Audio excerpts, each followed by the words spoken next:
professor Bruno Amorim, estou aqui de volta com vocês para resolvermos mais uma questão dentro da nossa seção Leis de Newton para os Sagazes. Nossa questão de número 41, uma questão que vai trazer algumas novidades para a gente. Tenho certeza que vocês vão ficar bastante animados após a resolução da questão. Vamos prestar então atenção ao enunciado da questão? Questão 41. O carrinho da figura desliza no plano horizontal com aceleração de 8 metros por segundo ao quadrado. O corpo A possui 4 kg de massa e não há atrito entre o corpo e os planos de apoio. Dados seno de 30 igual a 0,50 e cosseno de 30 igual a 0,87. G igual a 10 metros por segundo ao quadrado. Determine a força horizontal com que a parede vertical exerce sobre o corpo, considerando em repouso em relação ao carrinho. Como vocês podem ver, eu tenho um carro que internamente tem um plano inclinado e eu tenho um corpo A que, ao mesmo tempo que está apoiado no plano inclinado, ele recosta sobre um plano vertical. Então, tanto o plano vertical exerce força sobre o corpo A, assim como o meu plano inclinado exerce força sobre o corpo A. O meu carro tem uma aceleração de 8 metros por segundo ao quadrado, a aceleração da gravidade é de 10 metros por segundo ao quadrado, e a massa do meu corpo A vale 4 kg. O ângulo de inclinação, 30 graus. O que vai ser pedido? Justamente a força horizontal, que a parede vertical, essa é a parede vertical, exerce sobre o nosso corpo. Então, eu vou estudar agora as forças que significativamente atuam sobre o nosso corpo A. Bom, primeiro, o básico do plano inclinado, que vocês já estão acostumados. Perpendicular ao plano inclinado, eu tenho a força de contato, que nós chamamos de força normal. Está representada aqui por N1, em laranja. Temos a força peso, vertical para baixo, sem novidade. Também está em laranja. E a novidade agora é que, além da força que o plano inclinado exerce sobre o corpo, nós vamos ter uma força horizontal que a parede vertical também vai exercer sobre o corpo. Só em termos de percepção, o que acontece quando há aceleração? A tendência é essa esfera A grudar, entre aspas, encostar, sobre a parede vertical. E a parede vertical ajuda a esfera A ter a mesma aceleração que o carro. Então, provavelmente, se não tivesse aqui a parede vertical, essa bola rolaria, ficaria para trás. Mas, como tem a parede vertical, ela colabora junto com a própria normal, que o plano inclinado faz, para que esse corpo A consiga ter uma aceleração de 8 metros por segundo ao quadrado igual a do carro, e que fique em repouso em relação ao carro. Isso é importante ser mencionado. Bom, essa parede, então, aqui vertical, exerce uma força horizontal para a direita, que está representada aqui por N2. Então, uma vez que eu tenha compreendido as forças que significativamente atuam sobre o meu corpo A, eu preciso agora analisar um pouco da minha decomposição de forças. Antes, eu quero chamar a atenção para vocês que nós podemos tratar o plano inclinado, e fazemos isso na maioria dos casos, com um plano com eixos que são perpendicular ao plano, que nós chamamos de eixo Y, e paralelo ao plano, que nós chamamos de eixo X. Então, comumente, quando nós temos um plano inclinado e nós temos objetos que se movimentam nesse plano inclinado, nós escolhemos, justamente porque, em regra, os blocos se movimentam no eixo X do plano inclinado, nós colocamos um eixo coincidente com um provável movimento e outro eixo perpendicular. Então, em regra, quando estudamos plano inclinado, nós falamos em eixo X e eixo Y, sendo que o eixo Y é perpendicular ao plano e o eixo X paralelo ao plano inclinado. Bom, há uma outra forma de nós decompormos forças. É manter a estrutura convencional, sem ser de plano inclinado, em que eu vou ter um eixo vertical, eixo Y, e um eixo horizontal, eixo X. Em regra, nós não usamos isso para o plano inclinado. Eu até digo por quê. Porque no plano inclinado, repetindo, os blocos costumam se movimentar em cima dele. Então é conveniente já colocar um eixo na direção em que há o provável movimento. Bom, vocês já podem ver que nesse caso em particular, embora tenha um plano inclinado, o carro tem uma aceleração horizontal para a direita. Essa, corpo A, também vai ter uma aceleração horizontal para a direita. Então, se eu quiser colocar um dos eixos coincidentes com o movimento, com a direção do movimento, passa a ser melhor eu estudar o meu sistema com um eixo X horizontal, coincidindo, portanto, com a direção da aceleração. E por que isso? A direção da aceleração resultante é a direção da força resultante. Então, eu estou facilitando a minha questão se eu usar um eixo paralelo à força resultante. E é o que eu vou fazer. A gente vai abordar, vai trabalhar com a opção 2. Tá? Bom, dito isso, vou voltar então aqui para analisar como fica então a decomposição das forças, adotando não o modo 1, mas sim o modo 2, em que eu vou ter um eixo Y vertical e um eixo X horizontal, mesmo trabalhando no plano inclinado. Bom, vamos lá então.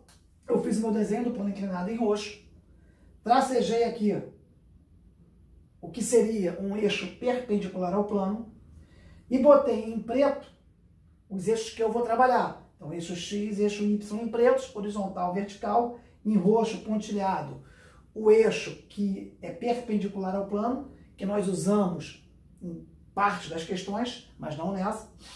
E a normal 1, que eu quero estudar, normal 1, que não está nem em cima do eixo Y, nem em cima do eixo X. A normal 1 é perpendicular ao plano inclinado, tá aqui. O que é que eu vou ter que fazer, então? Verificar qual é a contribuição da normal 1 no eixo Y e qual a contribuição da normal 1 no eixo X. Bom, ambos, eu tenho o ângulo de 30 graus aqui, aí eu tenho alternos e internos, aqui vai ser de 30 graus, paralelas cortadas por uma transversal, então esse ângulo é igual a esse. Como o eixo perpendicular com o plano faz 90 graus, eu vou ter aqui esse ângulo em preto de 60 graus. Então, matei o ângulo aqui de 60 graus. Essa componente Y está aqui, ó. É a componente que se opõe ao ângulo de 60. Então, vai ser o N1Y vai ser igual a N1 seno de 60. Por outro lado, eu tenho a componente X que está do lado do ângulo de 60. Então, essa componente aqui vai ser N1 cosseno de 60. Isso é importante. Então, estou decompondo N1, que é a normal perpendicular ao plano, no eixo Y e no eixo X. N1, então, ela contribui fazendo uma força para cima e uma força para a direita, que junto com a força horizontal que a parede vertical faz, vai justamente prover a força resultante para que esse corpo A tenha uma aceleração de 8 metros por segundo ao quadrado. Vamos avançar agora aqui, analisando primeiro o eixo Y, depois o eixo X. No eixo Y, então, eu tenho a contribuição da normal 1 perpendicular, que se contrapõe ao peso. Então, N1Y, que nós já vimos que N1 seno de 60, é igual ao peso, massa vezes a gravidade, por quê? No eixo Y, o meu corpo não vai se movimentar, ele está em repouso em relação ao eixo Y. Então, a força resultante tem que ser zero, a componente da normal 1 justamente cancela com o peso. Então, N1 seno de 60 é igual a massa vezes a gravidade. N1 vai ser, então, massa vezes a gravidade sobre seno de 60. A massa é 4, o G é 10, dá 40. E o seno de 60 é raiz de 3 sobre 2. Lembrando a vocês que o seno de 60 é igual ao cosseno de 30. Então, alguns alunos podem não saber, mas cosseno de 30 é igual ao seno de 60. E seno de 30, que é meio, é igual ao cosseno de 60. Estou colocando aqui para que nenhum aluno fique para trás. Muitos alunos já sabem, mas outros podem ficar com dúvida. Então está aqui uma relação entre seno e cosseno. Quando os ângulos são complementares, o seno de um ângulo é igual ao cosseno do seu complemento. Traduzindo, seno de 30, complemento 60. Então, seno de 30 é cosseno de 60. Ou cosseno de 30. Qual o complemento? 60? Cosseno de 30 é seno de 60. Bom, vamos avançar aqui, então. Eu vou ter um seno de 60, raiz de 3 sobre 2. Aqui. 4 vezes 10, 40. Eu vou ter que inverter, vai ficar 2 sobre raiz de 3. 40 vezes 2, 80. 80 sobre raiz de 3. Se eu multiplicar em cima e embaixo por raiz de 3, eu vou ter 80 raiz de 3 sobre 3. Porque raiz de 3 vezes raiz de 3 dá 3. Então, mas isso aqui é matemática básica, tá, pessoal? Então, uma vez que eu chegue que N1 é 80 sobre raiz de 3, eu vou racionalizar e vou obter 80 raiz de 3 sobre 3. Bom, achei N1. Por que vai ser importante N1?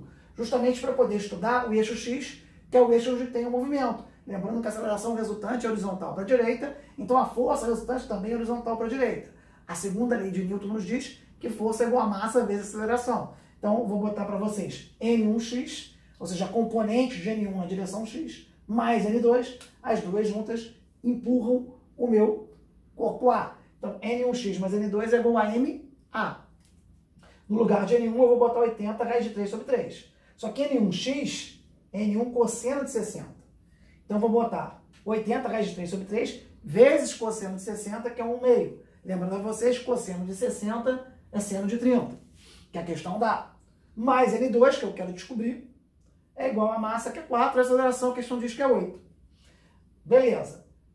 80 sobre 2 dá 40, vai ficar aqui 40 raiz de 3 sobre 3, mais N2 igual a 32. Se eu jogar 40 raiz de 3 para a direita, eu vou ter que N2 é igual a 32 menos 40 raiz de 3 sobre 3.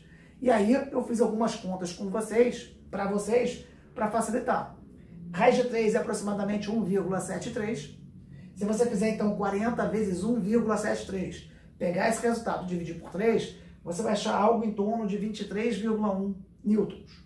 Então eu vou fazer 32 menos 23,1, o que vai me dar algo em torno de 8,9 newtons. Então 8,9 newtons é N2, que é a força que a parede vertical exerce sobre o meu corpo A. Tá?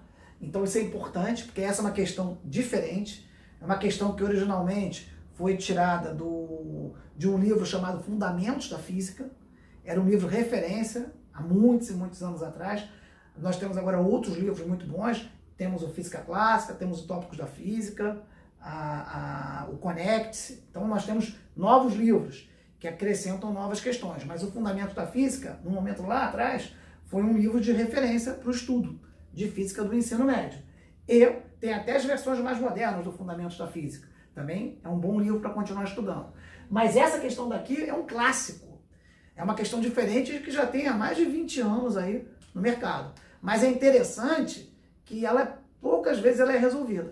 E o que ela traz de diferente? Justamente esse corpo, além de estar sobre um plano inclinado, ele está encostado numa parede vertical que vai exercer uma força horizontal. E a grande tchan é que você vai ter um plano inclinado, mas você não vai usar a sistemática tradicional de usar como eixo Y, eixo X, os eixos perpendicular ao plano e paralelo ao plano. Você vai usar justamente no plano inclinado o par de eixos tradicional, que é o eixo Y vertical e o eixo X horizontal. Espero que vocês tenham compreendido. Se gostaram, curtam, compartilhem a dica para os colegas de vocês. Aprendam leis de Newton no nosso canal. Postem suas dúvidas. Assistam todos os vídeos que nós já postamos e continuem assistindo os próximos vídeos que nós iremos postar. Um forte abraço a todos. Excelente Enem, excelente vestibular. Repita comigo o nosso lema: eu vou passar.